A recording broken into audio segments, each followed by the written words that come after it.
Okay, so the last time we were together for our Thursday evening Bible study, we were working our way through 2 Samuel, about chapter 17 or so.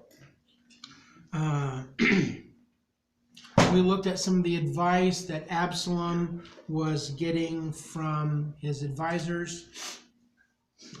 We talked about the disastrous things that took place.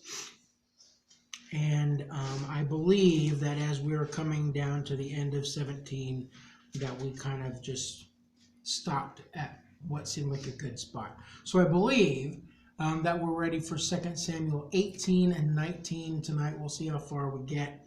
I will remind you that this is our last Thursday night Bible study in this room for a month. Next Thursday, we're in the big room for the Christ and the Passover presentation. It's at 6:15 next Thursday. And then after that, I'm gone because you all sent me away. Our next one will be May the 4th, which is also my birthday. So we'll have to have some treats. Yeah, act like an ancient 53-year-old.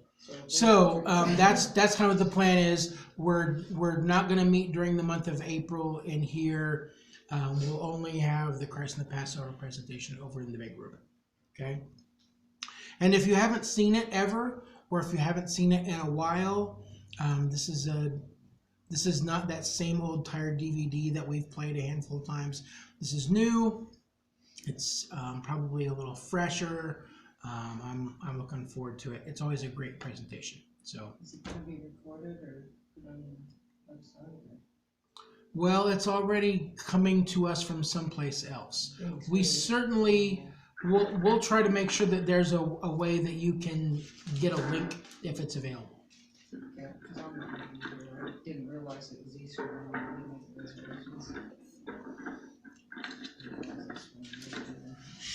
Is the wind blowing there? I don't know what she's doing. It sounds like she's in a wind tunnel. Pots and pans. Yeah, cleaning out the cupboards.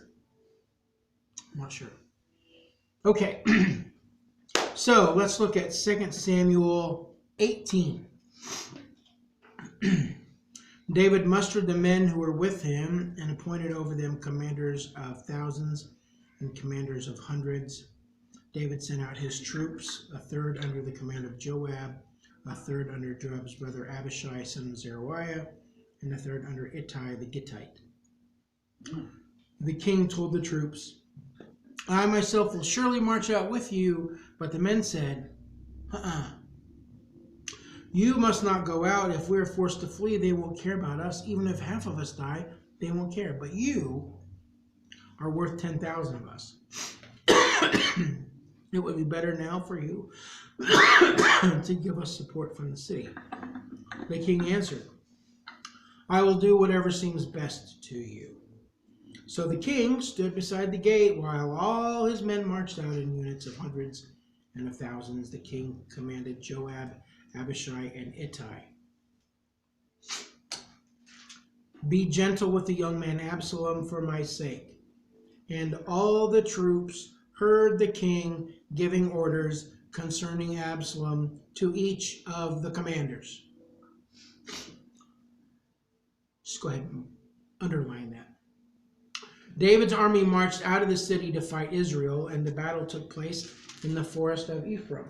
There, Israel's troops were routed by David's men, and the casualties that day were great, 20,000 men. The battle spread out over the whole countryside, and the forest swallowed up more men that day than the sword. Now, Absalom happened to meet David's men. He was riding his mule, and as the mule went under the thick branches of a large oak, Absalom's hair got caught in the tree. He was left hanging in midair while the mule he was riding kept on going. When one of the men saw what had happened, he told Joab, I just saw Absalom hanging in an oak tree. Joab said to the man who had told him this, What? You saw him? Why did you not strike him to the ground right there? Then I would have had to give you 10 shekels of silver and a warrior's belt. But the man replied, Even if 1,000 shekels were weighed out into my hands, I would not lay a hand on the king's son. In our hearing, the king commanded you and Abishai and Ittai, protect the young man Absalom for my sake. And if I had put my life in jeopardy, and nothing is hidden from the king, you would have kept your distance from me. Joab said, I'm not going to wait like this for you. So he took 3 javelins in his hand. He plunged them into Absalom's heart while Absalom was still alive in the oak tree, and 10 of Joab's armor bearers surrounded Absalom, struck him, and killed him. Then Joab sounded the trumpet, and the troops stopped pursuing Israel, for Joab halted them. They took Absalom, threw him into a big pit in the forest, and piled up a large heap of rocks over him. Meanwhile, all the Israelites fled to their homes. During his lifetime, Absalom had taken a pillar and erected it in the king's valley as a monument to himself, for he thought, I have no son to carry on the memory of my name. He named the pillar after himself, and it is called Absalom's monument to this day. Will you see that? I don't believe it is still there. There is a monument that is referred to as Absalom's monument, but the scholars say this would have been built centuries after Absalom. So, but I'll look while I'm there. If I see it, I'll take a picture. All right, so let's back up a little bit and kind of pick all of this apart. In the first 4 verses, David is preparing for battle with his son's forces. David's group is called his men or his servants or the men of Judah. The other group are the men of Israel or the Israelites or the Israelite army. So Judah, which is David's tribe and loyal to him, is going to be fighting against men who have come from all over the nation of Israel under Absalom's direction. So he has all of his men. He divides them into 3 groups with the usual suspects. Joab, for sure, and his brother Abishai. And then there's Ittai the Gittite, which is a fun name to say. He's got them ready to go into battle. He says he's going to go with them because that's what he would do. He is a warrior. He has been a general. He is an intense fighter. And their answer is, no, you're too valuable. You should not go with us. You stay here.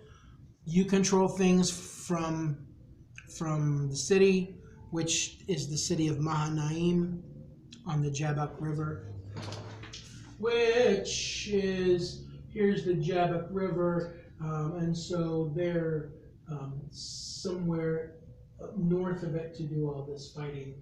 The city is right here on the river. Which, if you need any handouts, here's a stack you can pass around and take if you like. You're worth 10,000 of us, king. You stay here. So, David stays at home. He stands beside the gate. And as all of his hundreds and thousands of soldiers are making their way out of the city, eventually across the river and into the forest, David greets them all. He sends them all off with the tip of the hat, with the salute, wishing them well. And as they go, he gives a very clear command to his 3 generals. Don't touch the boy. Be gentle with Absalom for my sake. If you love me, you'll be careful with him. All the generals heard it. All the army heard it. There was no misunderstanding this direction from the king. Don't hurt my son.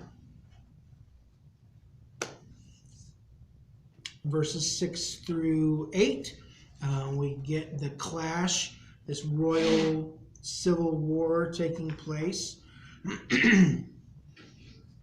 Again, they are in the forest of Ephraim, north there of the river, and very quickly there's a description.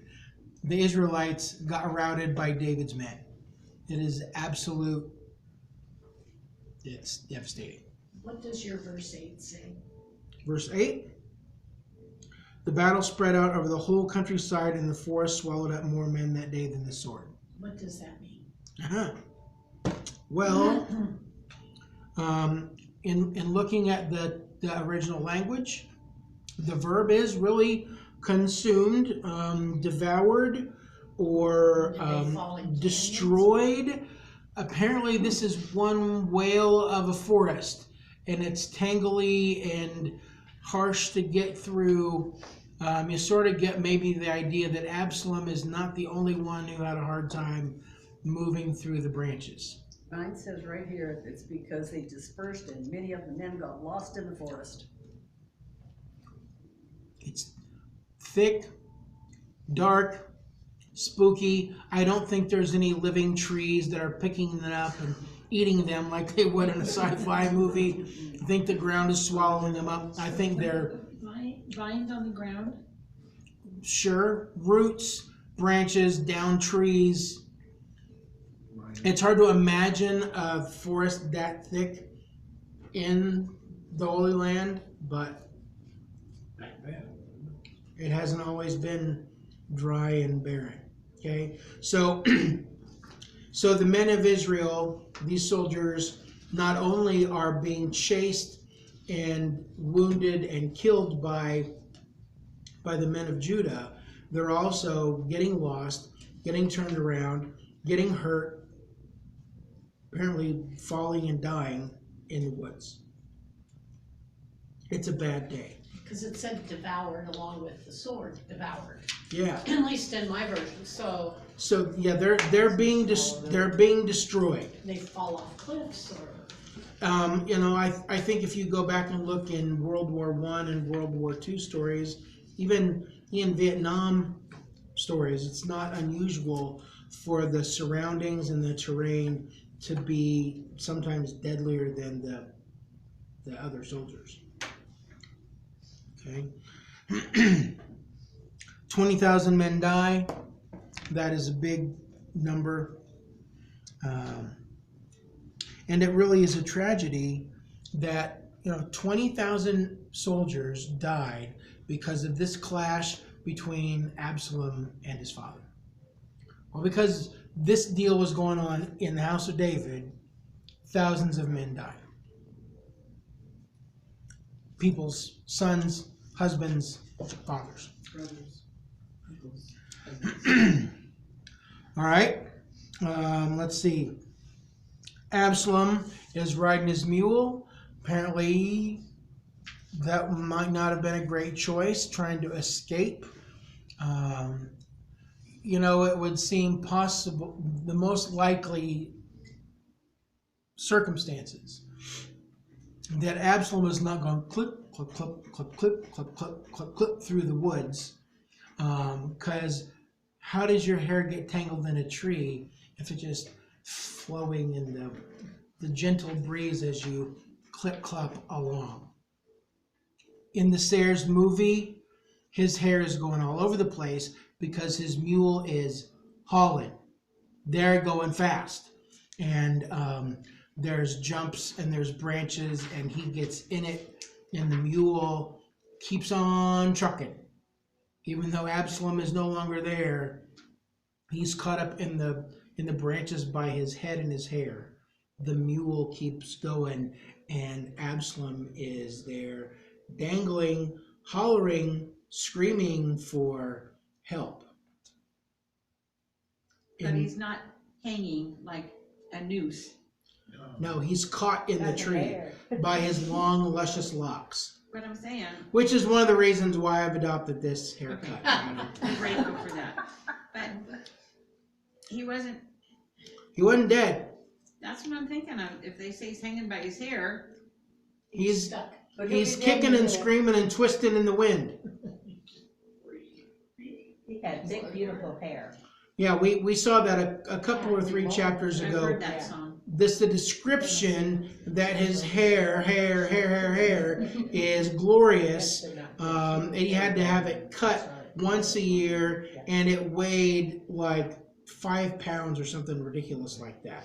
It's so thick and luxurious and full of lotions and potions and oils and everything. Should have stuck really good. Briars, Buttons and nice. Yeah, it's like in those shampoo commercials and conditioner where they take it and they wrap it around tight and it doesn't even break.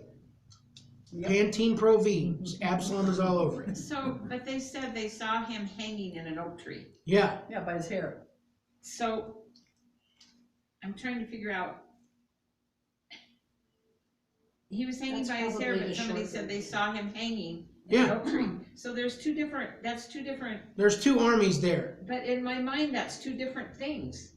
Hanging and by his hair is, when I'm thinking of hanging, I'm thinking with the noose that he's hanging. Okay. Get rid of that word. What do you do with your clothes in the closet? Okay. You hang them on a hanger. You don't hang them with a noose. I throw them on the floor. That works. I just That's didn't right. They never come out of the laundry basket. What are you talking about, James? No, he is caught by his hair, dangling from the tree, and Joab's men go, "Hey, look, I think that's Absalom over there." I'm afraid I have to bust out laughing. What? You saw him? Are you kidding me? Why didn't you go kill him right then? That's not what it says. It says. What does it say, Why Susan? didn't you strike him to the ground? It doesn't say kill. It says why didn't you strike him to the ground right there? I think that means the same thing. I mean, I'm just trying to get a picture in my brain of all of this. Don't you whack him with a sword? Joab, Mr. Intensity, Mr. Angry Warrior Soldier guy, cannot believe that one of his dumb privates, when he saw the enemy king dangling from the branches, didn't run over there and take care of the problem. Okay. And because the man says to defend himself, I would never ever raise my hand against the king's son. Clearly, the understood thrust of Joab's question is, why didn't you go kill him right then? You had him where you wanted him. You could have killed him. And the guy said, oh no, I'm not touching the king's son. Not for all the money in the world. Not 10 shekels, not 1,000 shekels. I'm not doing it. Because as soon as I would do that, you would pull out your support from me like, yep, sorry, David, this guy here just went ahead and killed him. We all told him, but he did it anyway. Throw him under the mule. Yeah, exactly. He heard the command. Everyone heard the command, be gentle with this man. Be gentle with my son. And the general said, essentially, I'm done messing with you. I'm not waiting around here with you anymore. He grabbed 3 javelins, 3 throwing spears. He went over to Absalom, looked him right in the eyeballs with his cold, dead, hate-filled eyes, and put each one of the spears into his chest. Probably wasn't all the way dead yet, and he whistled, and his bodyguard, his soldiers came over, and they hit him, beat him, stabbed him, whatever, until he was all the way dead. So was this a situation kill or be killed? Would he No. have killed Joab anyway? Absalom, would he have killed Joab? No. Okay. Absalom is a vain, egotistical, celebrity power wannabe. He's like everybody on the internet right now. He'd have his own TikTok channel. But the king says don't touch him. Yeah. That's what he said. The king said, don't hurt my son. Don't kill my son. Joab said, what was that?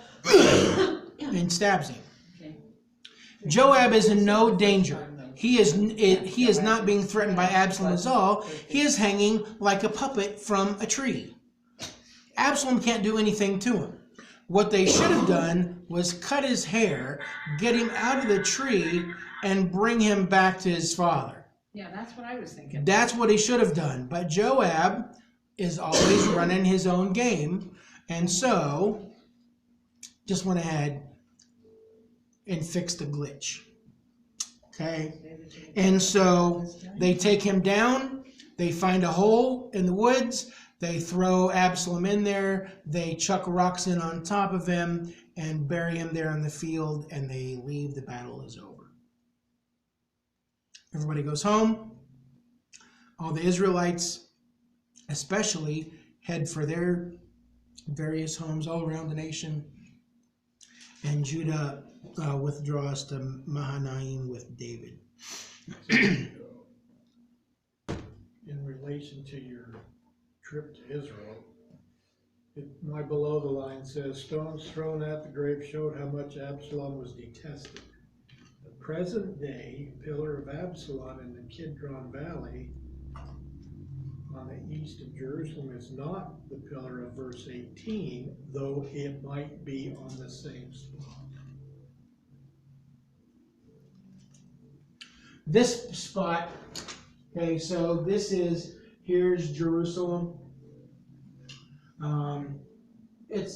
You said it's in the Kidron Valley. The Kidron Valley is this nice green spot on this side of the city that goes. David has gone through the Kidron Valley to get out of Dodge, and he crossed over the Mount of Olives. According to the below the line, that's where the monument is.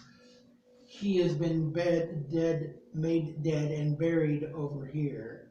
There's no record that he was ever exhumed and brought home to be buried with his father. So it's possible that we may see something called Absalom's monument, but it won't be the pillar that he stood up for himself here in verse 18. That's really kind of a sad summary to his life. I got no sons, I got no legacy. He put up his own monument to himself, just put up a pillar, and that really is all that's left of his reign. And here, 3,000 years later, nobody knows where he went. They don't know where he's buried. The monument is not probably the same thing. Okay, any questions about Absalom's death, Joab's treachery, etc.?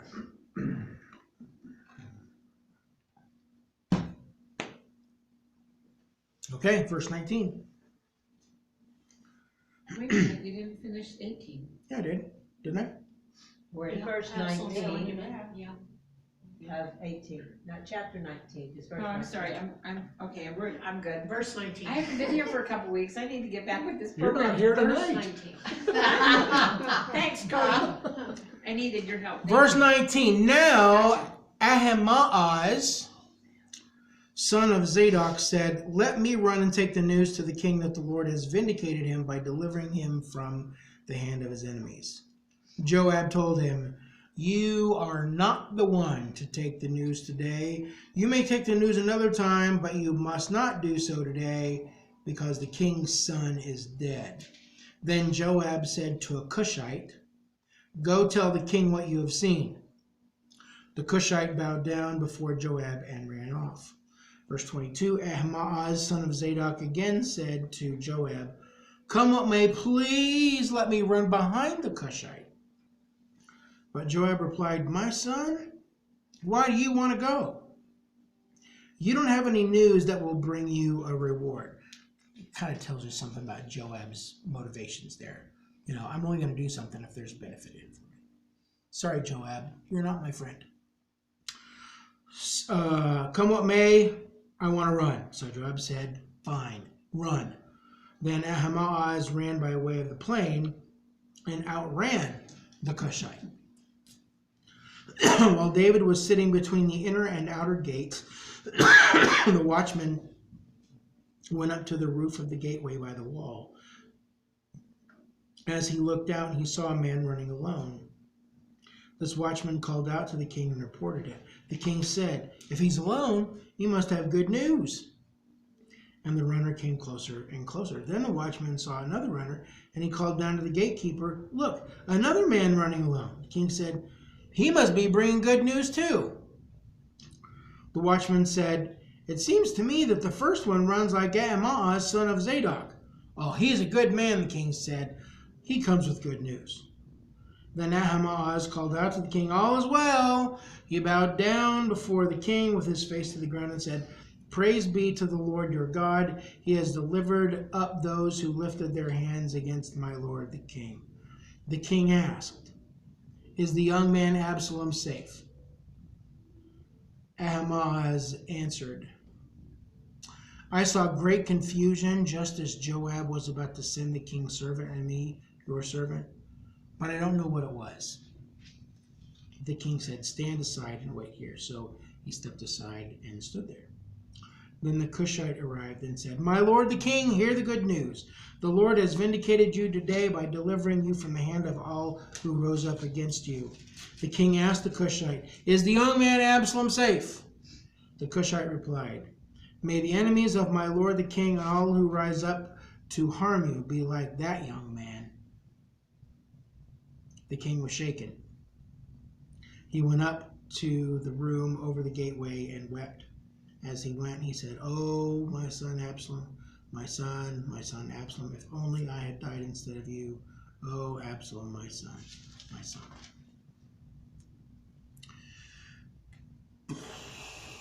Several bits of this that are not exceedingly clear to me. I'm not sure I understand everybody's motivations here. The news is going to travel back quickly to David in Mahanaim. So Joab sends a man from Cush to the king with the news. Even though Ahimaaz, who has been a regular message courier to the king, even though he's volunteered, Joab doesn't want him to go. I really don't know why. But when Ahimaaz persisted, Joab sent him to follow the Cushite.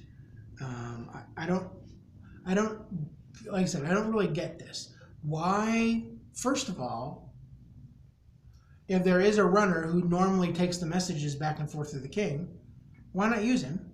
That's his job. Ahimaaz's job is to do that. Or why pick this Cushite to go do the running of the message? Or why not just send this kid who wants to go? He really wants to carry the message. Why do you care if he's the one who does it or not? I don't understand. At any rate, Joab said, you can't take the message. If you want to run along behind, I guess that's okay. There's not going to be anything in it for you. So, what do we learn about the runners? One took the high road, one took the low road. One was faster than the other. And runner number 2 outran runner number 1, at least by a little bit. When he got to the city gate, where David had been waiting for news, because that's what they told him to do, you just stay here, king. Stand by the gate. We'll let you know what's going on. But it seems he knew the king's son was dead, but he said he didn't know. Yeah. He's not given all the information. I don't know if maybe this is his way of trying to soften the impact, like there's a report, but it's not all the way complete, and then the bad news comes. Like I said, I don't get it. I don't understand it. Did he see Absalom get killed, or do we know? We don't know. He may have, or Joab may have been, well, Bragging. tooting his own horn. Yeah. Or did Joab not want it known that he disobeyed orders? In the past, David has kind of taken it out on the messenger when he I was gets gonna news he say, doesn't kill the like. messenger. Don't kill That the that is No matter what that is Joab does, he that's doesn't true. punish Joab. Yeah. Yeah, Joab has gotten away literally with murder on more than one occasion. But David doesn't know it, obviously. David doesn't know it yet. Yeah. I don't know if maybe that's the deal, that Joab knows that Ahimaaz is just going to go ahead and rat him out. Well, you'll tell him I'm going to kill him, so you stay here. I don't know. So I don't understand. May the enemies of my Lord, the king, and all who rise up to harm you will be like that young man. Okay, so he doesn't want to say Absalom is dead either. So he's going all the way around the block to deliver the news. Is Absalom safe? Is the young man safe? Well, Your Highness, I just hope that everybody who goes up against you will end up just like this enemy of yours has. Dead? Dead. That way he's not the one who has to say to the king, yeah, your son's dead. David Yeah, and I understood the know who message. did it. He understood Yeah. the message. He doesn't know Joab did it. That's kind of like going going to your parents as a sweet young girl and saying, hey, guess what, Mom? Great news. You're going to be a grandma. Which is different than, hey, Mom, I'm pregnant. Oh, yeah. Those, It's the same. The message is clear. It's just a little bit different way of delivering the package. Yeah. Whoa. Because they always want to be a grandma. Right. Well, you're going to get your wish. Yeah. Unfortunately, that means that my high school boyfriend and I have been. Anyway. yeah, All right. that's So. the end of that discussion.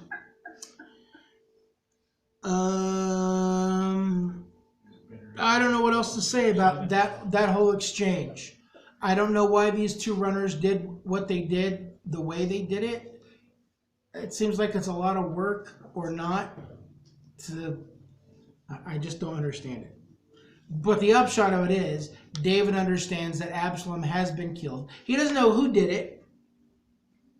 He doesn't know what the circumstances are. He just knows that his son, the heir to the throne, his oldest and most beloved son, at least for the last several years, is dead. And he is shaken. The verb means he is like really visibly trembling, shaking, maybe even having a seizure about this bad news. And he wept and wept and wept and wept. And his mourning continues over into chapter 19. In the NIV, there's a big break. In another Bible that I use sometimes, it just runs 18 and 19 together for a while because it really is kind of a continuation of the story. So let's look at chapter 19. You ready? Joab was told the king is weeping and mourning for Absalom. And for the whole army, that's the army of Judah, the victory that day was turned into mourning because on that day the troops heard it and said, the king is grieving for his son. The men stole into the city that day as men steal in who are ashamed when they flee from battle. The king covered his face and cried aloud, oh, my son Absalom, oh, Absalom, my son, my son. Okay, so David is deeply affected. he's got nothing to say other than my son Absalom. He's gone. He can't believe it. He's devastated by it. As you would hope that a father or mother would be devastated with the loss of their child. It seems reasonable. Maybe not so much when they have tried to run a coup on you and had you run out of the country. But nonetheless, David is deeply affected.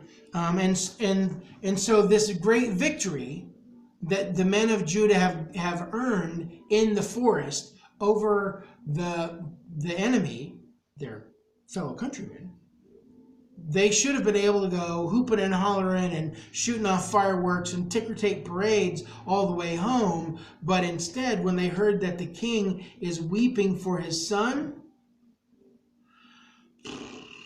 Put a damper on it. took the air right out of the big party balloon. There is no celebrating. Instead, they're like slinking around like they are AWOL. They are cowards who have run from battle.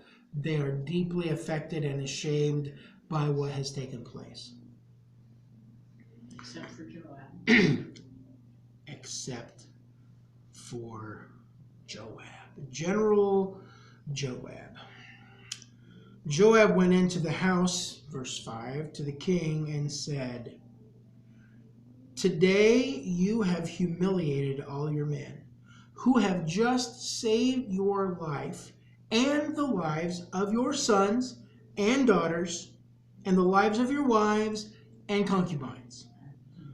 You love those who hate you, and you hate those who love you. You have made it clear today that the commanders and their men mean nothing to you. I see that you would be pleased if Absalom were alive today and all of us were dead. Now, go out and encourage your men. I swear by the Lord that if you don't go out, not a man will be left with you by nightfall. This will be worse for you than all the calamities that have come on you from your youth until now." Okay, Joab is effective. He's, as much as I hate to say it, and I hate to agree with him, he's right. How David is handling the death of Absalom is not going to go well. It is not playing well with David's army. It's going to get worse. And if he doesn't get in control of his emotions, there's not going to be one man left from Judah who will fight for David. They've been with him. Some of them have been with him since he took out from Saul 40 years ago, or however long it's been. They've been with him every step of the way. And now, David is crying because they have killed his enemy. Now, granted, it's his own son. But this is, to use modern language, the optics of this are way off. You can't be sobbing and weeping around like this, David. You get out there, you pull yourself together, you congratulate your troops on their victory, or there won't be an army to support you the next time.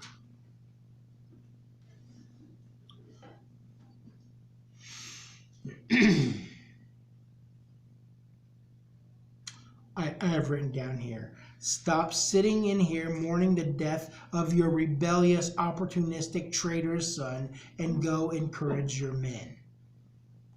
In the Sayers translation.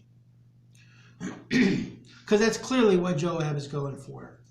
You love those that hate you. Absalom was not faithful as a son. He was not obedient. He was not godly. He wasn't righteous. He wasn't anointed by God. He was an opportunist. As soon as he could see that he took the throne, he took the throne. He kicked you off. I'm sorry your son is dead, but you got to knock this off right now. And he does not yet know what Joab did. It's kind of like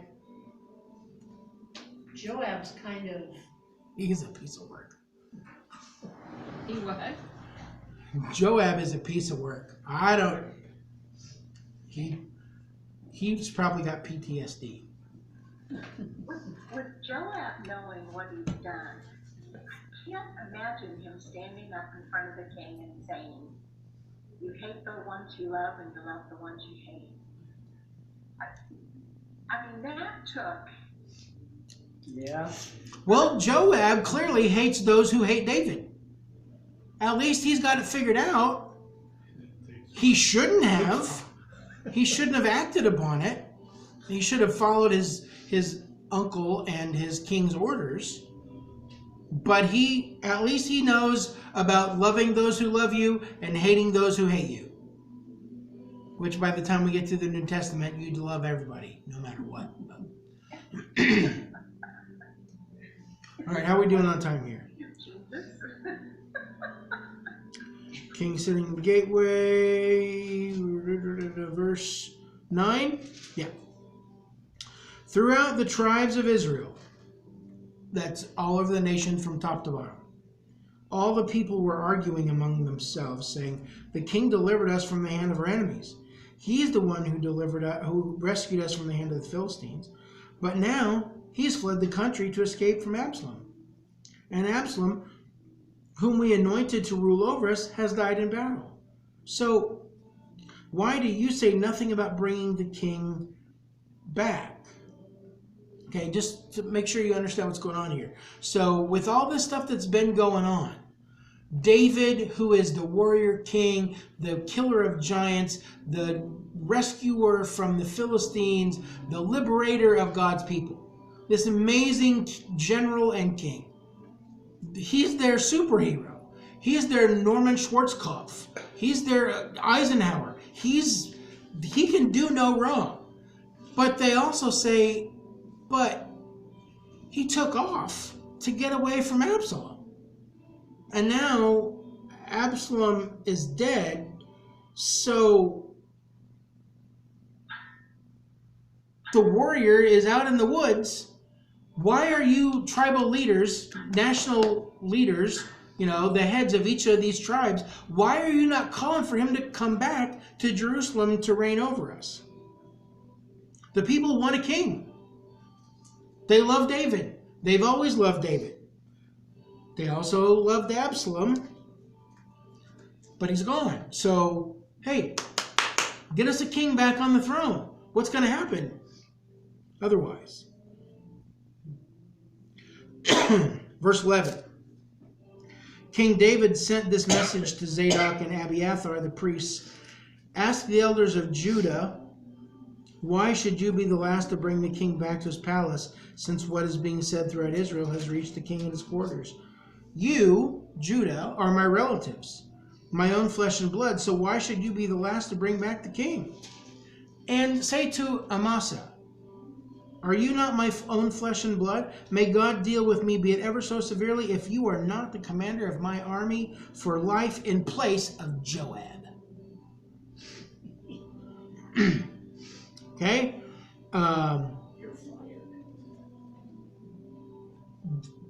So all of the nation is having this conversation in coffee shops and barber shops and street corners and libraries and every place they go. Absalom's gone. He was the king, right? We made him the king. True. But he was the king in Jerusalem because David was gone, but David is alive and Absalom's gone. So let's put David back on the throne, right? Right. Everybody's in agreement. Except for some reason, the tribe of Judah is moving slow. David's own people, his own tribe is not hollering for him to come back yet. Again, I wish I understood some of the psychology going on here. But David's move is Zadok and Abiathar, who are the priests in Jerusalem, they've stayed to take care of the Ark of the Covenant, even while David was gone. They've been there maintaining religious duty and faithfulness. Everybody trusts the priests. Priests, you ask the leaders of Judah why they're the last tribe to ask for me to come back to the throne. Oh, and by the way, while you're at it, tell Amasa, who is who? Who is he? My bone and my flesh. He's also from Judah. Who is Amasa? We learned about him last week. Is he a nephew? He is also a nephew. He is a cousin of Joab's and a cousin of Absalom. Amasa was Absalom's commander-in-chief. Now that's pretty bold. David says to the losing general of the opposing side, you are my number one. Joab is out, you are in. And there's all kinds of stuff going on there. Like, you can see that David is kind of sending a signal to anybody who was with Absalom, look, all's forgiven. I'm making Absalom's cousin and general my general over the entire army of the whole nation. All's Does forgiven. he also know what Joab did by this point? Oh, Somebody told. Somebody knew it. I'm assuming. I don't believe we've seen those actual words in the text that David heard what Joab did, but bad news travels fast. If that many people saw it, how could it be kept a secret? If that And many troops. he knows what Joab has been capable of in the past. Joab killed Abner, who had surrendered and thrown all of his support behind David. He went ahead and killed him anyway. So even though he mourned Absalom, he would not be surprised that it was Joab that killed him. That's my guess. Yeah. Yeah, I think that's right. Verse 14 starts out with a very unclear he. He won over the hearts of the men of Judah so that they were all of one mind. It could be that that is Amasa. I understand it more that it is David, because he's not just popular here or there. He doesn't just have supporters in this place, but he has managed to get support all over the nation, all the tribes. So who are they referring to? He went over the hearts. I believe it's probably David, Okay. but it's not clear from the text. Okay. They sent word to the king, the men of Judah, return you and all your men. Then the king returned and went as far as the Jordan. So he's been up here in Mahanaim, and he gets everybody all packed up, and they make it as far as the Jordan River, where they're going to hang out for a second. Probably more. Well, if I had to pick just based on this map, I'd probably come down through this nice green part and not this dry, hilly brown part, to this green trail here, which ends up at Gilgal, which is the next place that we see David and his people. So they have heard the word. They already knew that Israel wanted to come home, but now the leaders of the tribe of Judah have said, "Yeah, come back to Jerusalem. Be the king. Return." So they all pack up. Now the men of Judah had come to Gilgal to go out and meet the king and bring him across the Jordan. Shimei, son of Gera, the Benjamite from Baharaim, hurried down with the men of Judah to meet King David. With him were 1,000 Benjamites, along with Ziba, the steward of Saul's household, and his 15 sons and 20 servants. They rushed to the Jordan where the king was. They crossed at the ford to take the king's household over and to do whatever he wished. When Shimei, son of Gera, crossed the Jordan, he fell prostrate before the king and said to him, "May my lord not hold me guilty. Do not remember how your servant did wrong on the day my lord the king left Jerusalem. May the king put it out of his mind. For I, your servant, know that I have sinned, but today I have come here as the first from the tribes of Joseph to come down and meet my lord the king." Okay, so as David is coming back, the rest of this chapter is like one wave after the first of people who have kind of gotten crossways with David, who show up again to kind of get things right.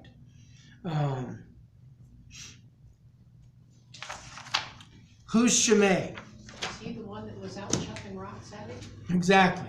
When David and all of his household are hightailing it out of the city of Jerusalem, down the Kidron Valley, up the Mount of Olives, and across to get away up here to the northeast, to the Jabbok River, Shimei is the guy from the tribe of Benjamin, Saul's tribe. It's like, you're a dirty murderer. You are blood guilty.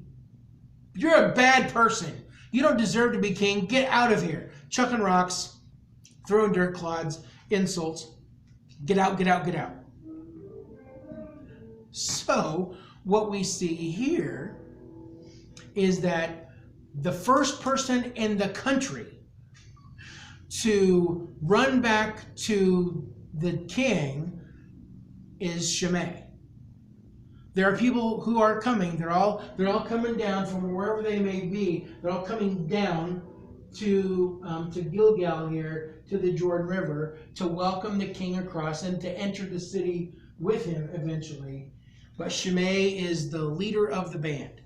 And he falls down in front of David and says, please, oh, please, oh, please, oh, please, oh, please, forget anything I said. I was wrong. I was so wrong. Please forgive me. Please don't hold it against me. I did not know what I was doing. I beg your forgiveness.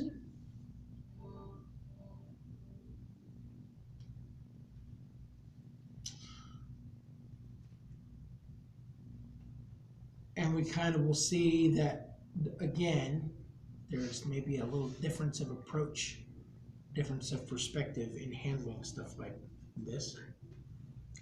Verse 21, Abishai, son of Zeruiah, said, shouldn't Shimei be put to death for this? He cursed the Lord's anointed. Okay, well, probably technically, legally, you curse the Lord's anointed, you are blaspheming against God. There's probably room in the Old Testament to take him out and have him executed. But I'm not sure why Abishai is so ready. He's not always a really righteous guy. David replied in verse 22, what does this have to do with you, you sons of Zeruiah? What right do you have to interfere? Should anyone be put to death in Israel today? Don't I know that today I'm king over Israel? So the king said to Shimei, you shall not die. And the king promised him on oath. Okay, Abishai pipes up. It's, we haven't heard from him in a little bit. Shimei deserves to die because he's cursed the Lord's anointed. The sons of Zeruiah are always ready to slap down anything that's against the king. They want to hand out punishment. They like violence. They like aggression. They love bloodshed, clearly. But David shuts him down and says, essentially, you are not a part of this. This has nothing to do with you. Be quiet. Who's the king?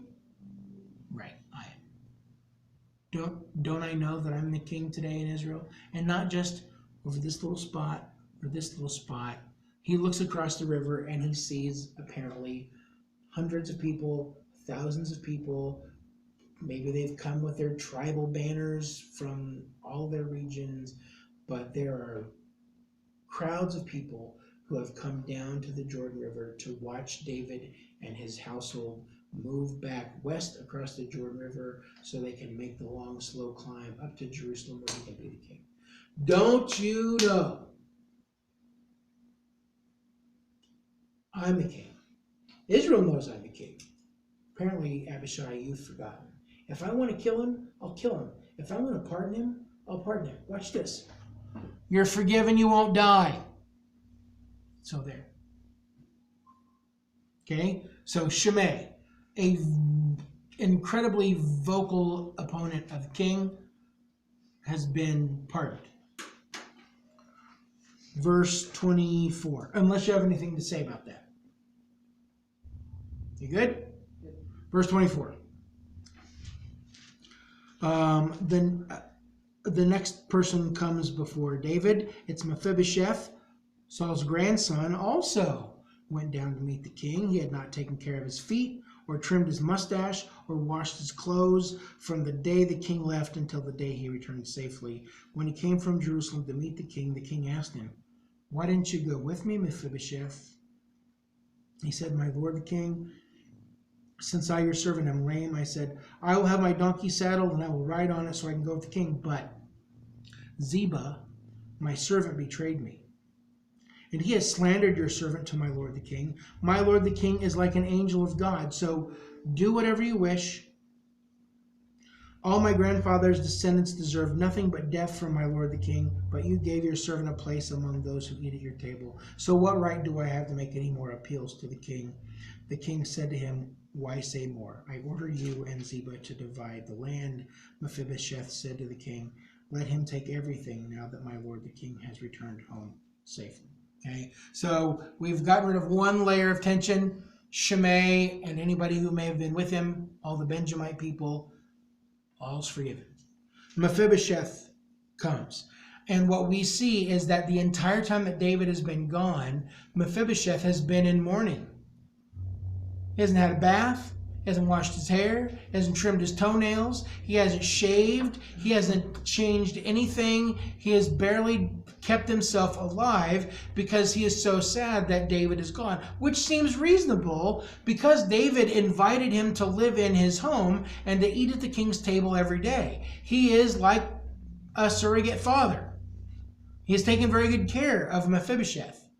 It would seem foolish to not be affected that way. And when David sees him, it's like, "Why didn't you go with me?" Because remember, he's heard from Ziba what the answer was. Ziba told him 2 chapters ago that Mephibosheth didn't come because he was hoping that all of everything would be restored to him. Maybe he'd become the king of Israel in David's absence. That's what Ziba said. But Mephibosheth's answer is a little different. "Well, I was ready to go. I said, get my donkey saddled up. Let's go." But because he's lame, because he's crippled in his feet, he couldn't get to the donkey. And Ziba ran off with the donkey full of supplies and ran to David and said, "Yeah, Mephibosheth is after you. He's taken advantage of you." And David said, "All right, well, here's everything that he owned." And so now, when Mephibosheth gets to make his own speech to David, like, "I was ready to go, but I couldn't get to the donkey, and then Ziba ran off with my ride and my supplies, and then lied to you about me." Stupid Ziba, who is standing right there. He'd already been blessed by David over and over again. How could he possibly ask for anything more? He's not there to ask for anything. And so then David makes a decision that we might say, I don't know about that. So everything that belonged to Saul had been given to Mephibosheth by David. Ziba and his household, who had served Saul, were also assigned to take care of Mephibosheth by David. When David heard that Mephibosheth was a dirty, low-down, rotten scoundrel, he took away Mephibosheth's inheritance and gave it to Ziba and his family. And now that he finds out that Ziba is actually the dirty, low-down, rotten scoundrel and liar, he says, "Well, why don't we just split it?"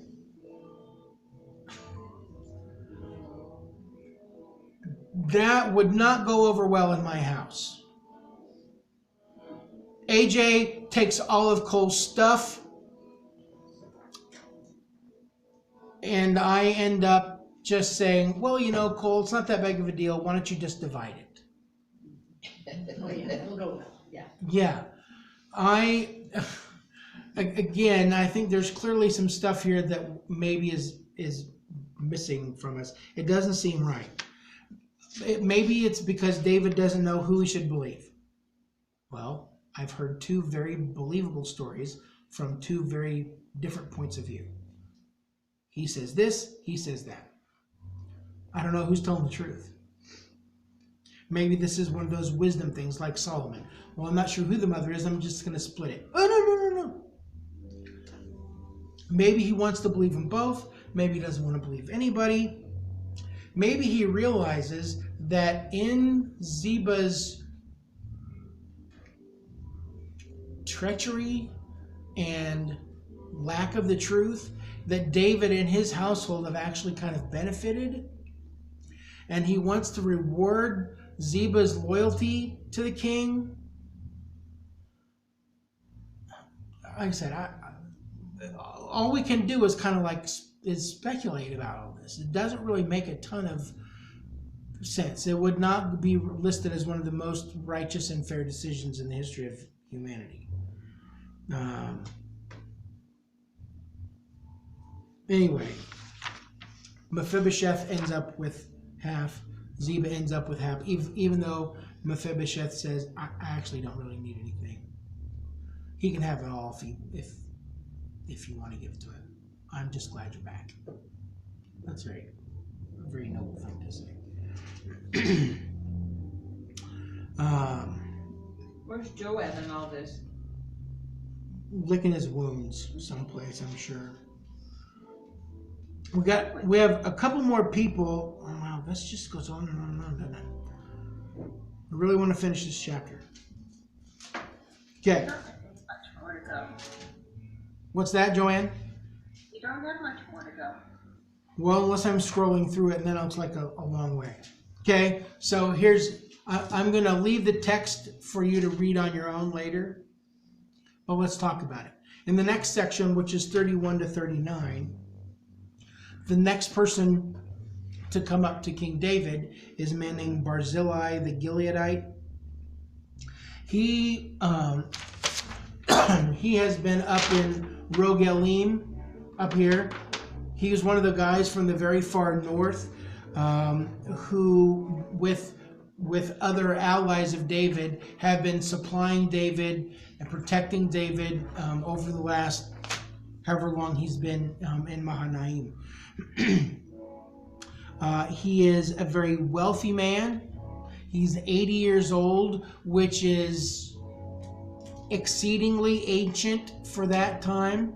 If you're in your 70s and knocking on 80, I'm not calling you very old. The Bible says that Barzillai is really old at 80. Everything's relative. He has been a strong supporter and very generous. And now that David is returning to power in Jerusalem,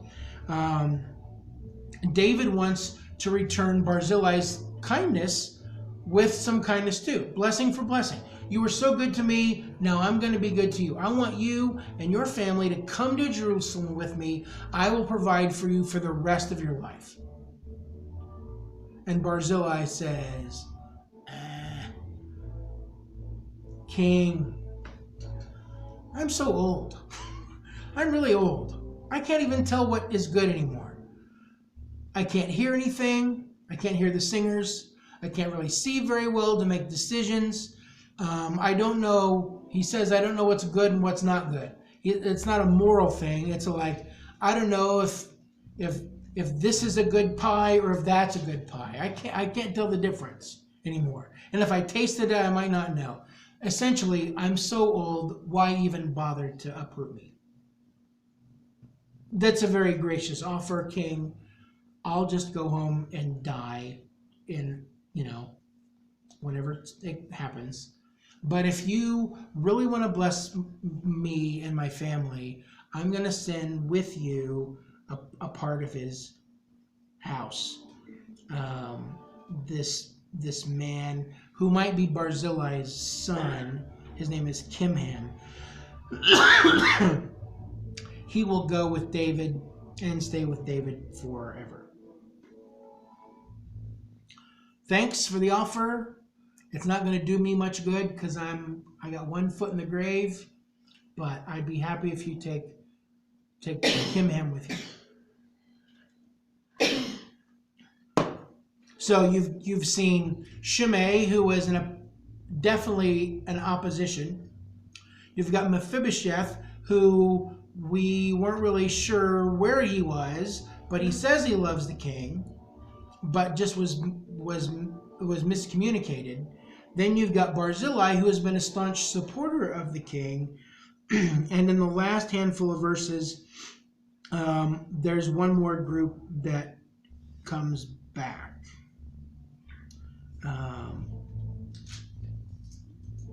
The last group are the men of Israel. This is people from all over the nation. They have come back.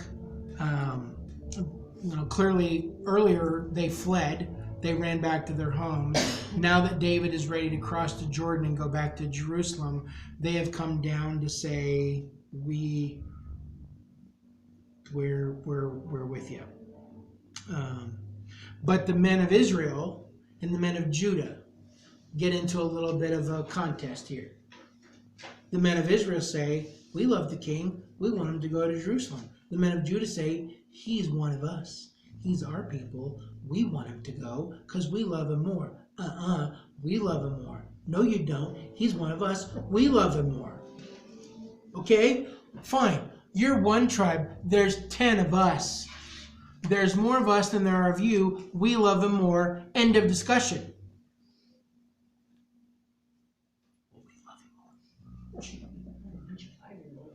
Exactly. We're his closest friends. We really love him. You don't love him as much as we do.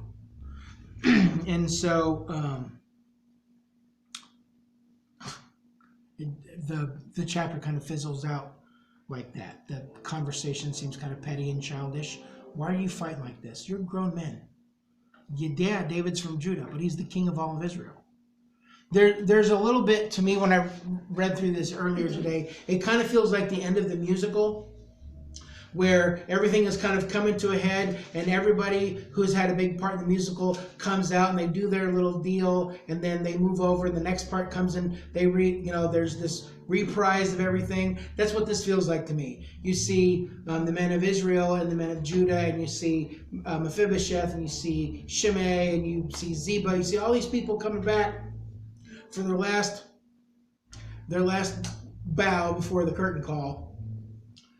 To kind of close out this chapter, because David is about to go back up to Jerusalem to take the throne again. That was a lot of talking. Is there anything that I can do for you? Anything that I didn't make clear? Something that, a brilliant idea you had? A thought that crossed your mind? Because I'm about to ask the big question, right? Which is really the big question every week. So what do we get out of this? What does this mean for me? What do I need to apply from David's story here? Don't trust anybody. Yeah. There seems to be an awful lot of forgiveness going on in an area that's not very forgiving. I think we've nailed it. Don't trust anybody, but forgive everybody. Regardless of how they've treated you, your God is with you. You can handle whatever comes because he's with you. Be gracious. Forgive. People make dumb mistakes. Forgive. As I have forgiven. Or forgotten. Well, that one isn't there yet. No, but David has probably every right to line a lot of those people up, at least for a spanking, if not for a beheading. And he doesn't do it. Imagine what that would have looked like if David, the deposed king, comes back and what he does with all of his enemies is line them all up and have them all executed, pushed into a mass grave. Does Joab ever show up again? You have to wait a month. yeah, James doesn't tell Feel- me. James doesn't go Or through read ahead. I am the king of no spoilers.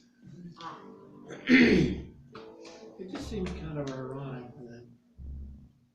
that when David was coming back, Israel wanted him back first. And Judah wasn't sure, and now it's just exactly the opposite.